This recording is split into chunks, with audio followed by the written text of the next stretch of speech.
அது வந்து கண்டிப்பா ஏற்றுக்கொள்ள முடியாது. பிரதானத்துவம் இந்த கூட்டத்துக்கு கூட்டப்பட்டது. ஏன் இவ்வளவு பெரிய ஒரு கன்ஃபியூஷன்? நான் ரொம்ப சிம்பிளான ஒரு பத்தி, அவருக்கு வேற எந்த விதமான ரைட்ஸும் கிடையாது. என்ன வேணா இருக்கட்டும்ங்க. சிறப்பு நேர்பட பேசு நிகழ்ச்சிக்கு உங்களை மீண்டும் வரவேற்கின்றேன். இந்த பகுதியில் நம்ம மிக முக்கியமான ஒரு தலைப்பு எடுத்து பேச இருக்கிறோம். நேற்று நடைபெற்ற டெல்லியில் நடைபெற்ற கார் வெடிப்பு சம்பவம் நாட்டையே வந்து உலுக்கி இருக்கிறது.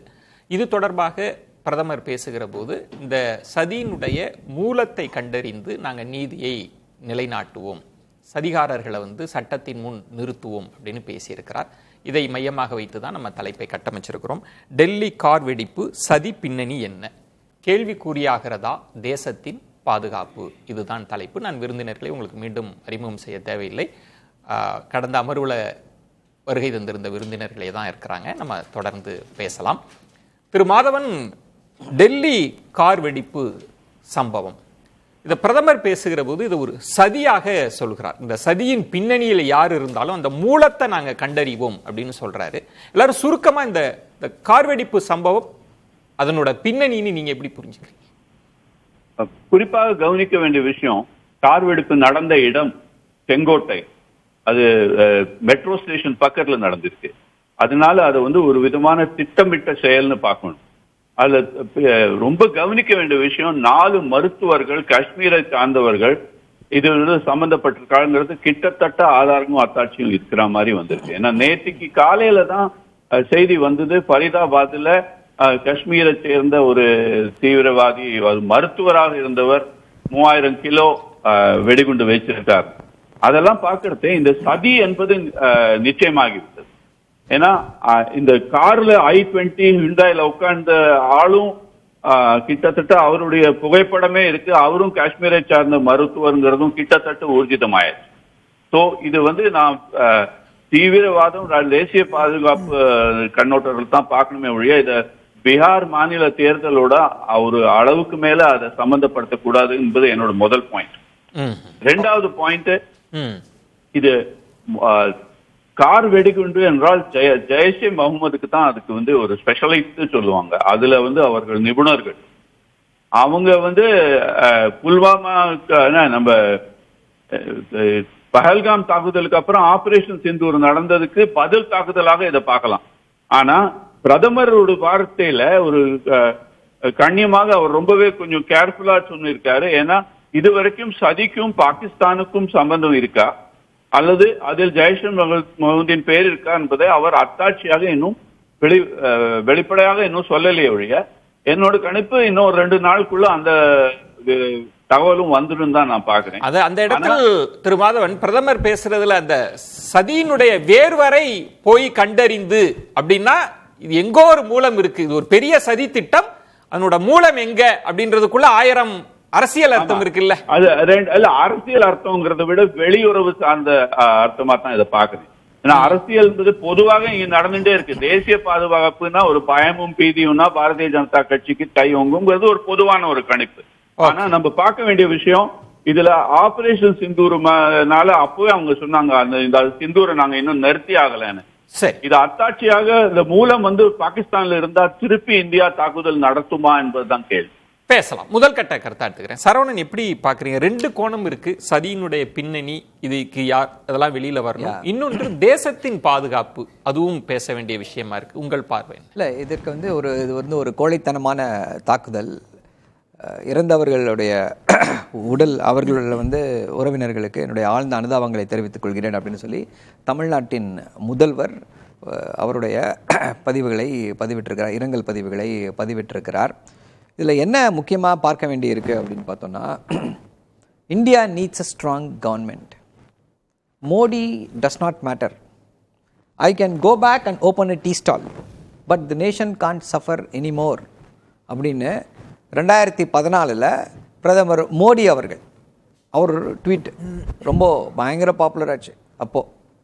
இப்போது 10 வருடங்கள் கழித்து என்ன நடந்திருக்கிறதுன்னு பார்த்தோன்னா, இப்போ நமக்கு தெரிந்த மிக மிக முக்கியமான தாக்குதல்கள், புல்வாமா தாக்குதல்கள், 40 சிஆர்பிஎஃப் வீரர்கள் வந்து இறந்து போனாங்க. சத்யபால் மாலிக் அதை பற்றி ஒரு கருத்துக்களை சொன்னார்.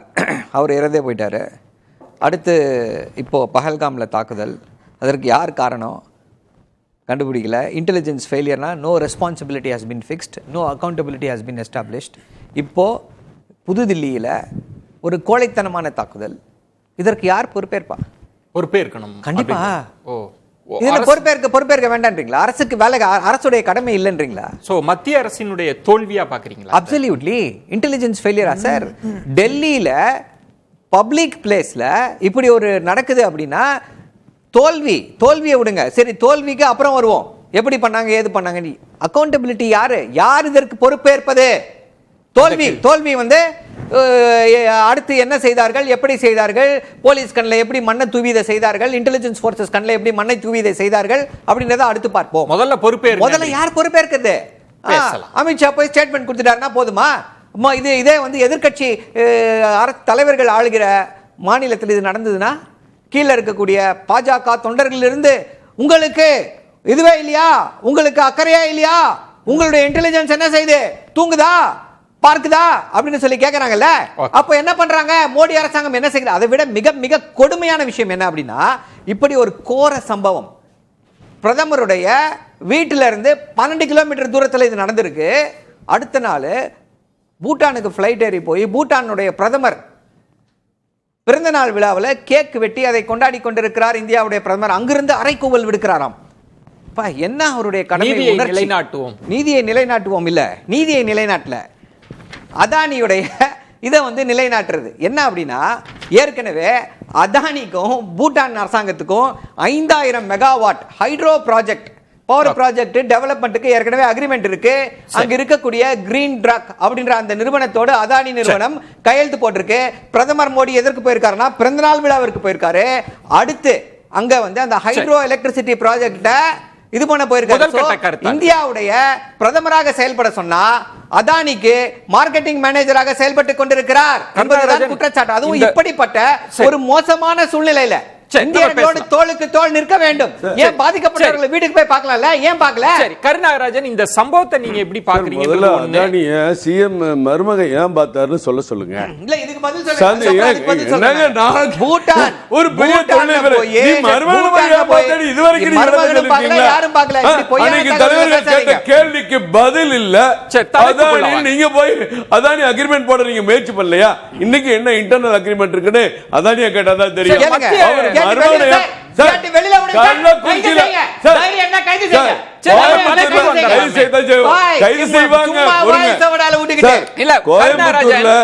கோயம்புத்தூர் குண்டு வெடிப்புல செத்தபடி ஆட்சி விட்டு போனீங்களா? இப்ப நீங்க போனீங்களா? நீங்க போனீங்களா? 33 பேர் சுத்தி போனாங்க. மோடி நான் கேக்குற கேள்வி பதில் சொல்லு. பீகார்ல பதில் சொல்லியா? பீகார்ல பதில் சொல்லு. கோயம்புத்தூர்ல வார்த்தையில கொஞ்சம் கவனமா பேசலாம்.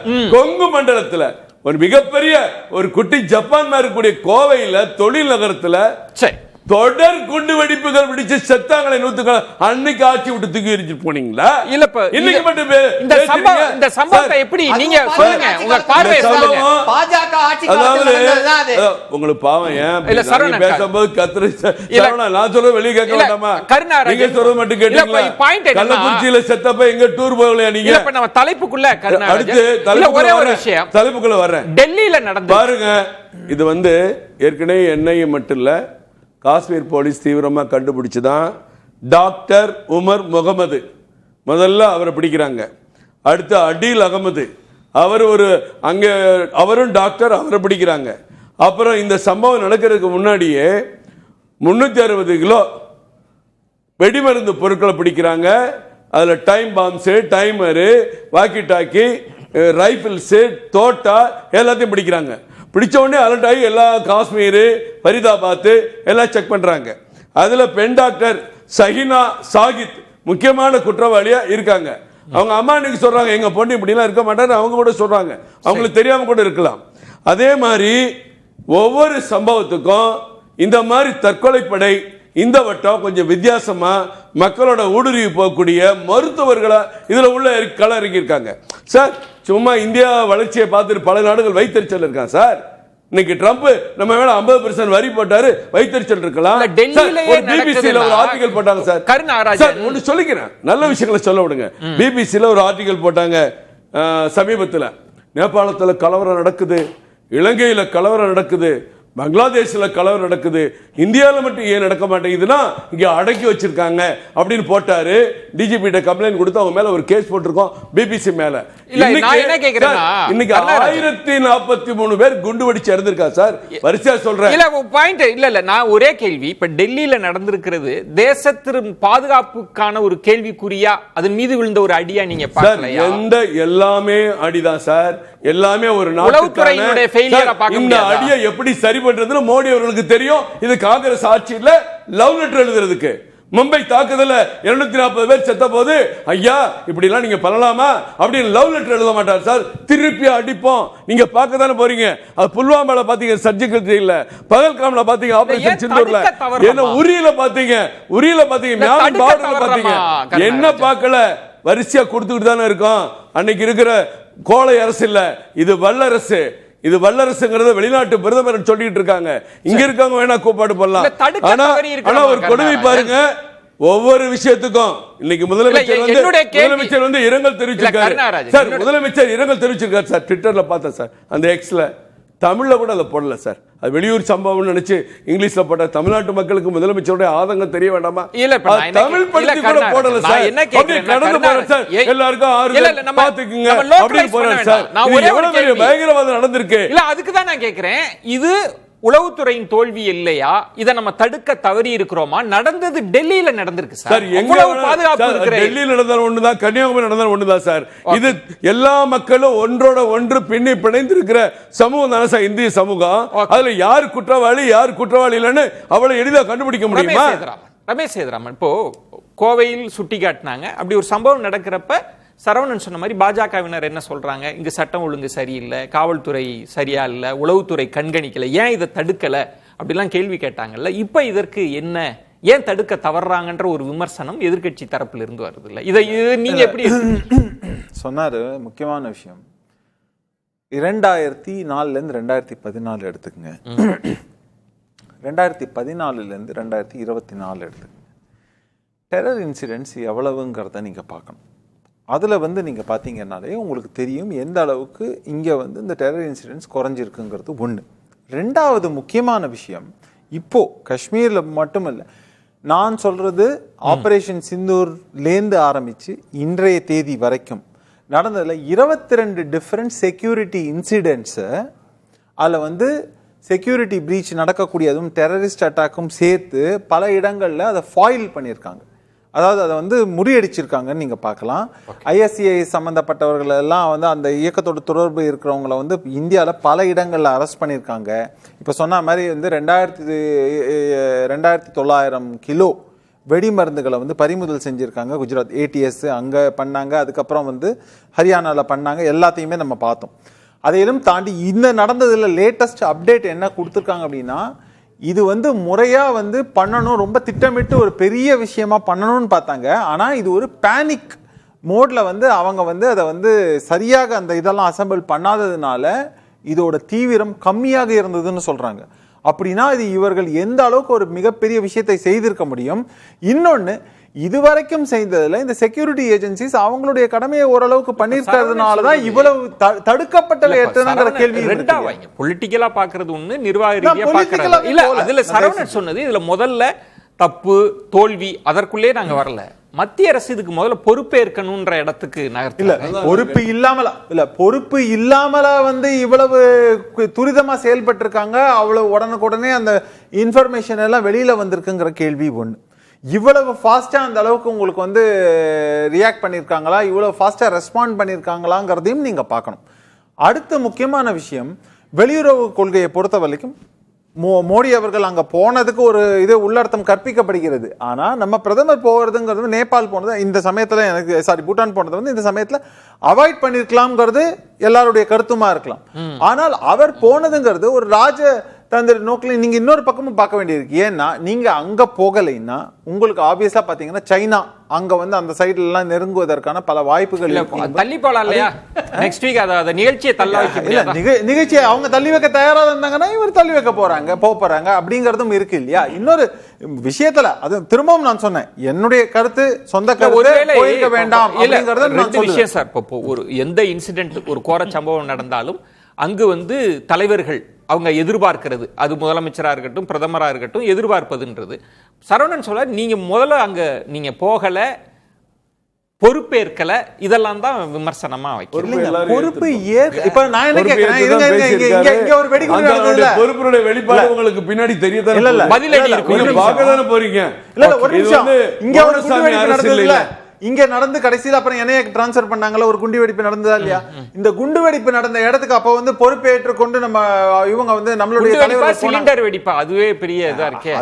அதுதான் சொன்னேன், அது அப்படி சொல்லப்பட்டது. அப்புறம் ஏங்க மாத்துறீங்க? வெறும் சிலிண்டர் வெடிப்பு அப்போ ஒரே அப்ப என்ன சார் வந்து வெறும் சிலிண்டர் வெடிப்பாக இருந்தால் ஏங்க நீங்க வந்து சென்ட்ரல் கவர்மெண்ட்டுக்கு இதுக்கு வந்தாங்க சார்? இன்னும் ரிப்போர்ட் வந்துச்சா சார்? நமக்கு இன்னும் ரிப்போர்ட் அவங்க தான் கொடுக்கணும். ஏன்னா தேசம் மாத்தறதுக்கு அப்ப ஸ்டேட் கவர்மெண்ட் அலோ பண்ணிருப்பாங்களா? விமர்சனம் இருந்தது உளவுத்துறை. ஆளுநரை என்ன சார் ட்வீட் போட்டாங்க, எங்க சட்ட ஒழுங்கே சரி கிடையாது, காவல்துறை எப்படி கோயம்புத்தூர்ல கோயில் கேஸ் சிலிண்டர் வெடிச்சது, பால்ரஸ், ஆணி இதெல்லாம் சிலிண்டரோட எல்லாரும் மக்கள் வீட்டுல வச்சிருக்கோமா சார்? உங்க வீட்டுல எங்க வீட்டுல எல்லாம் வச்சிருக்கோமா? அது அதுக்கு டைமிங் தவறி போனதுனால சரி கோயம்புத்தூர்ல மிகப்பெரிய பாதிப்பு ஏற்பட்டிருக்குன்னு விசாரணையில சொல்றாங்க. அப்ப நீங்க என்ன பண்ணிட்டு இருந்தீங்க? பொறுப்பே ரெண்டு விஷயம். இந்த பின்னணியை பத்தி சொன்னீங்க, இதனோட பதில் தாக்குதல் எப்படி இருக்கும், இதனுடைய மூலம் என்ன அப்படின்றது இன்னும் மத்திய அரசு ரொம்ப கவனமா தான் வார்த்தைகளை இது பண்றாங்க.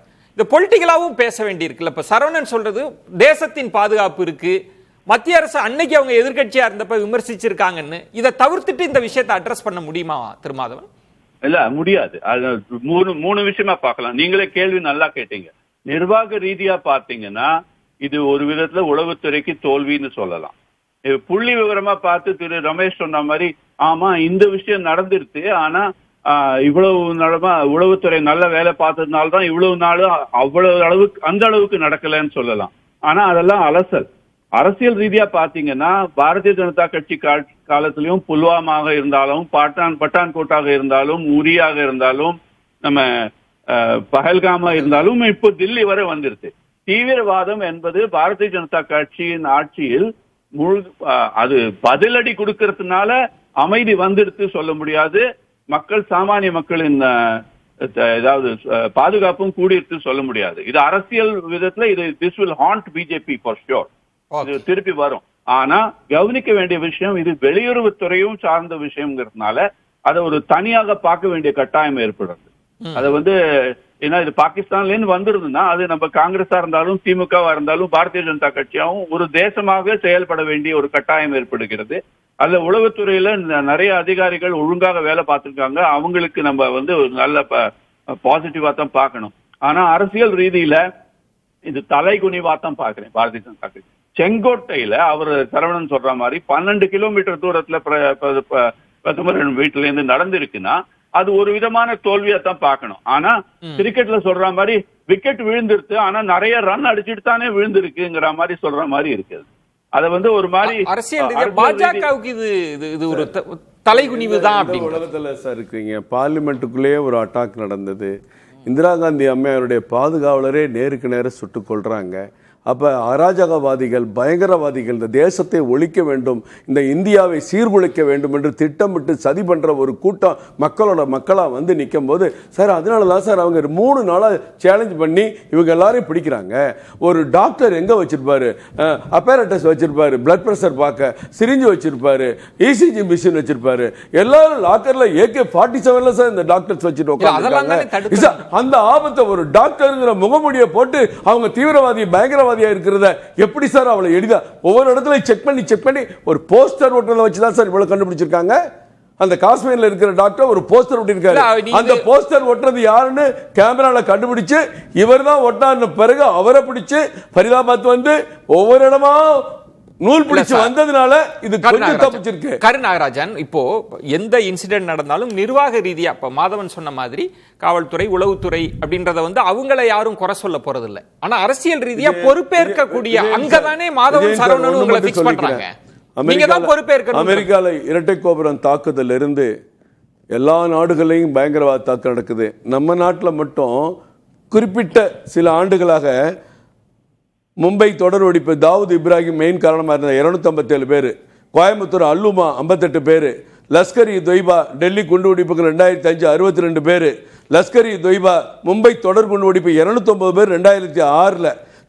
நெருக்கடி கொடுத்தீங்களே நான் என்ன சொல்ல வரேன் பாருங்க, முஜாஹிதீன், லஷ்கர் இ தொய்பா, ஜெய்ஷே முகமது, இந்த பெண் டாக்டர் கூட ஜெய்ஷே முகமது மகளிர் பிரிவு தலைவர்.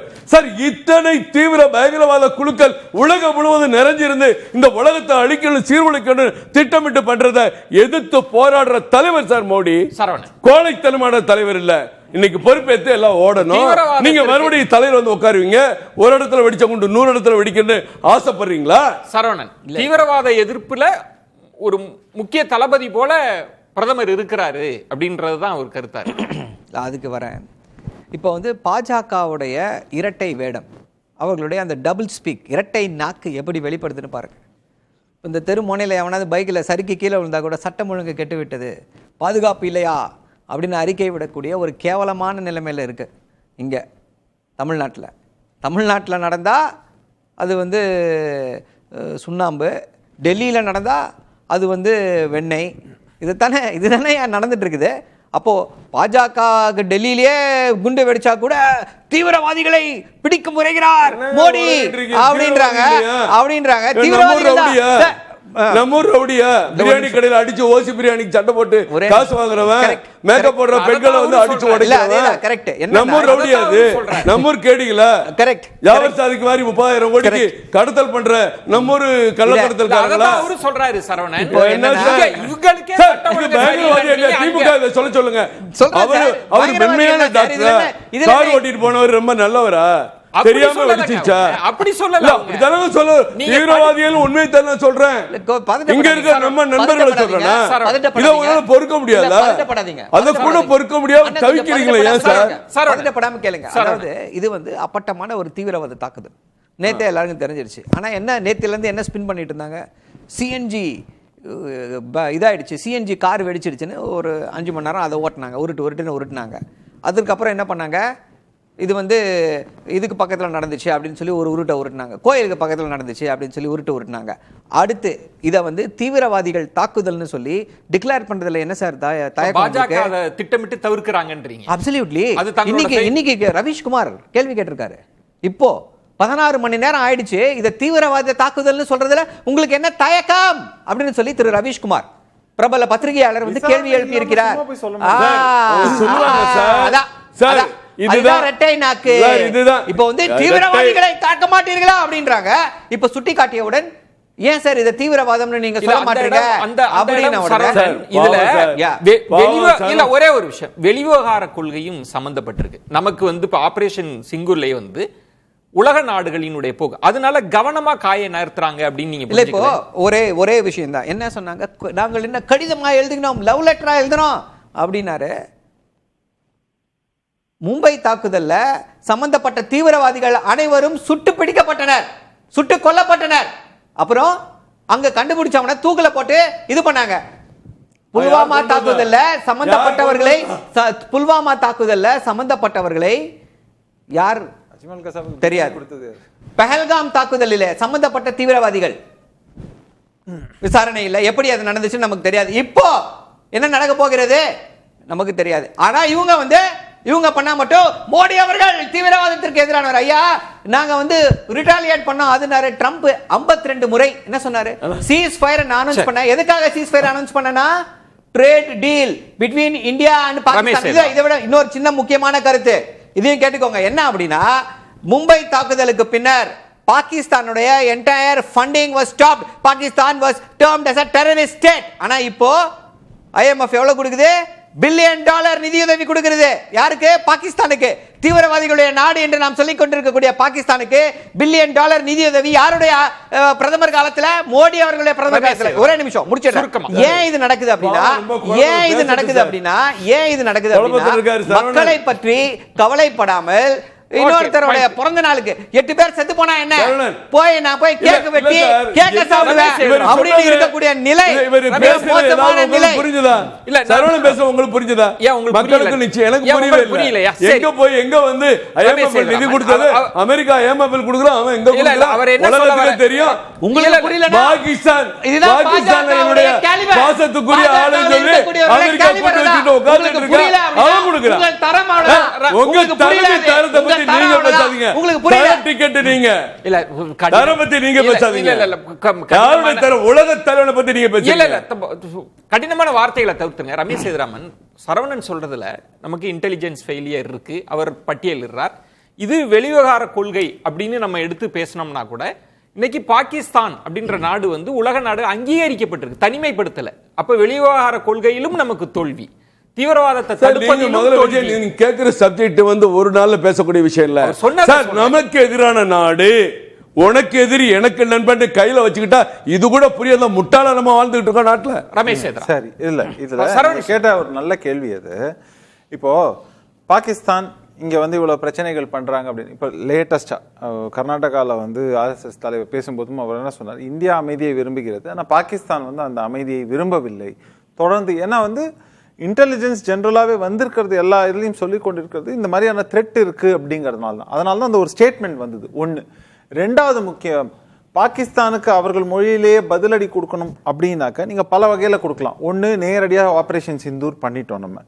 ஆனால் அதையும் தாண்டி இப்போ அவங்களுக்கு வந்து இன்னொரு பக்கம் நம்ம செக் வைக்கிறோம். எது? சைனாவுடன் கைகோர்த்தார்கள், அதுக்கப்புறம் சைனா இதில் இப்போ வந்து அமெரிக்காவுடன் கைகோர்ப்பது, ஏன்னா ட்ரம்ப் கிட்டக்க அப்படிங்கிறது எல்லாமும் வெற்றி தான். இல்ல டிப்ளமசில நமக்கு வெற்றி இருக்கு. டிப்ளமசின்னு சொல்லாதீங்க. என்ன டிப்ளமசி?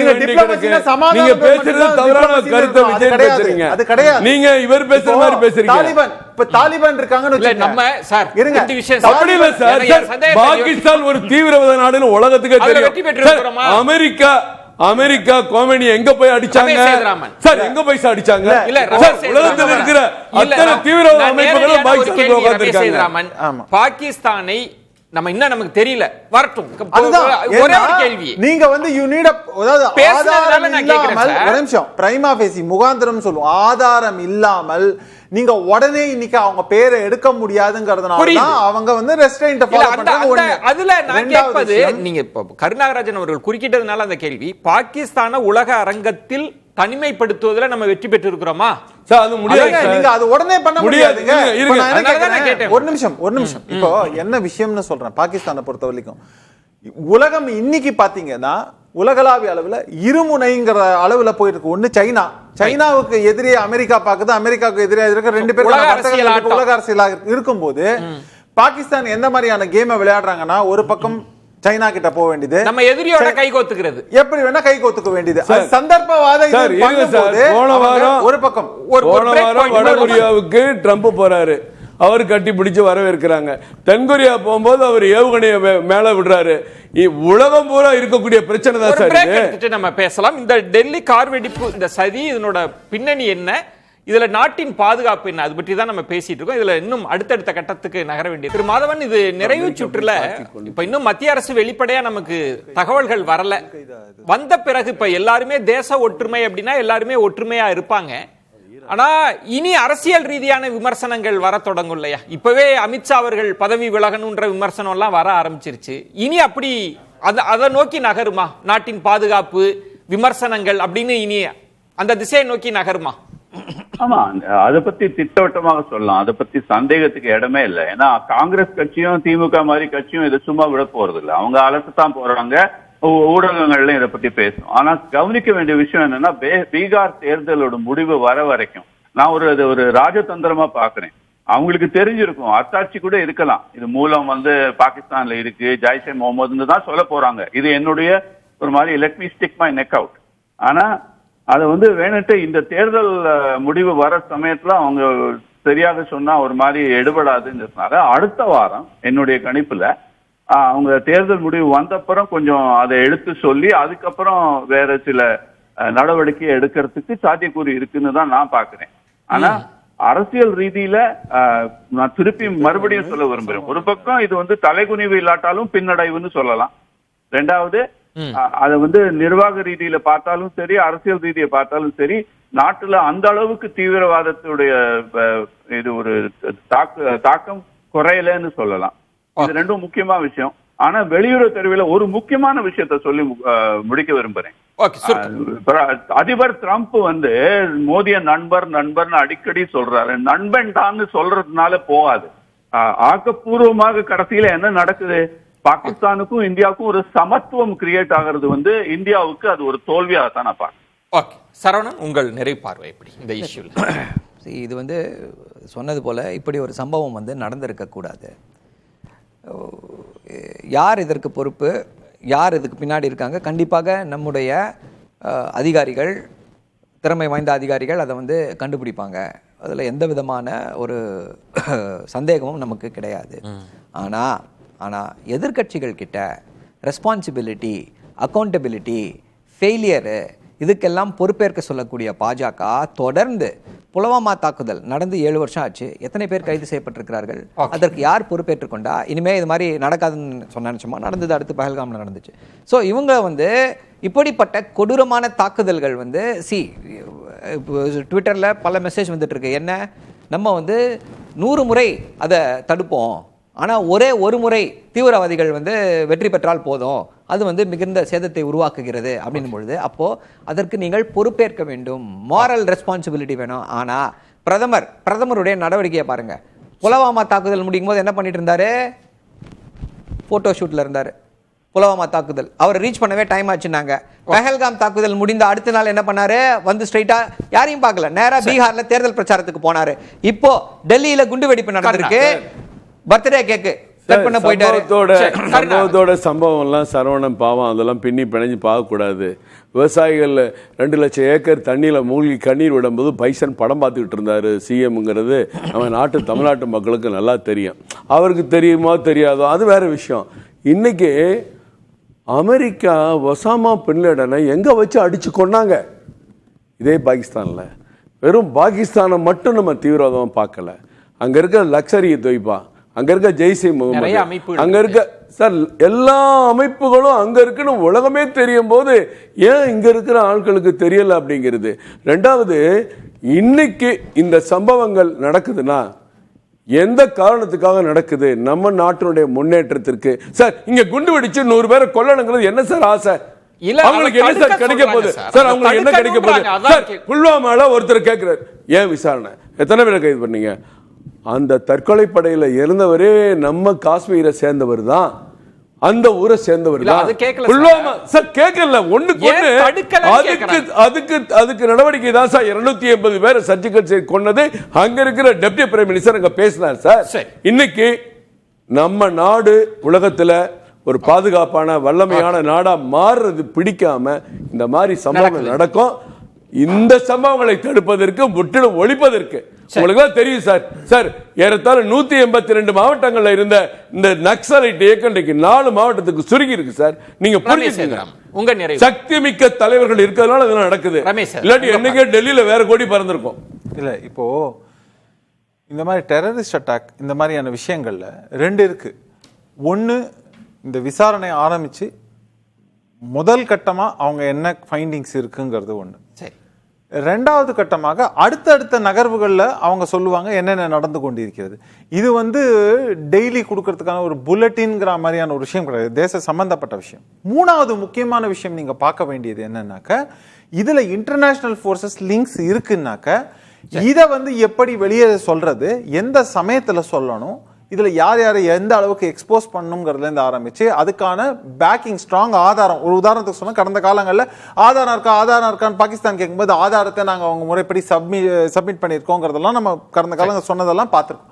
இந்த மாதிரியா இது ஒரு பல கட்டமாக நகரும் அப்படிங்கறதுதான் விஷயம். சரி, முதல் கட்டமா என்ன பண்ணுவாங்கன்னா, அடுத்தது தீவிரவாதம் இந்த மாதிரி தாக்குதல் தொடர்ந்து நடக்காம இருக்கிறதுக்கு இந்த மாதிரி எங்கெங்கெல்லாம் இந்த மாதிரியான பிரச்சனைகள் இருக்கும் ரொம்ப பெரிய டென்ஷன். இப்போ ஆக்சுவலி ரொம்ப சின்ன கருத்து. என்ன கருத்து அப்படின்னா, இப்போ இப்படிப்பட்ட தாக்குதல் நடக்கும் பொழுது இந்தியாவை சார்ந்த எதிர்க்கட்சி தலைவர்கள் எவ்வளவு ஒரு முதிர்ச்சியோடு நடந்து கொள்கிறார்கள் அப்படின்றத பார்க்கணும். இதுக்கு முன்னாடி மும்பை குண்டு வெடிப்பு நடக்கும் பொழுது என்ன பண்ணாரு? குண்டு சம்பவம் நடந்துட்டு இருக்கும் போதே போய் பிரஸ் கான்ஃபரன்ஸ் கொடுத்த பிரகஸ்பதி யாருன்னு நம்ம எல்லாருக்குமே தெரியும். அதெல்லாம் கிடையாது சார். இப்ப அந்த போக்குலாம் கிடையாது. இப்ப இந்தியாவுடைய போக்கு என்னன்னு உலகத்துக்கு தெரியும் சார். பதிலடி நிச்சயம் இருக்கு சார். நன்றி. விருந்தினர்களுக்கு என்னுடைய நெஞ்சம் நிறைந்த நன்றிகளை தெரிவித்துக் கொள்கிறேன். மற்றொரு நேர்பட பேசி நிகழ்ச்சியில் சந்திக்கிறேன். அதுவரை உங்களிடமிருந்து விடைபெறுகிறேன். நன்றி, வணக்கம். பிரதான கூட்டப்பட்டது